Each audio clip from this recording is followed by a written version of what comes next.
देवी सर्वभूतेषु विष्णुमायेति शुद्धिता नमस्तस्यै नमस्तस्यै नमस्तस्यै नमो नमः।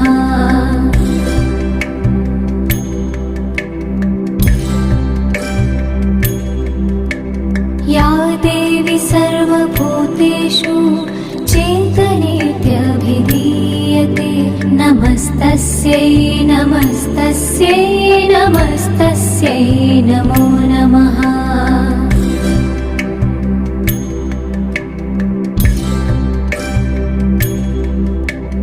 या देवी सर्वभूतेषु बुद्धिरूपेण संस्थिता नमस्तस्यै नमस्तस्यै नमस्तस्यै नमो नमः।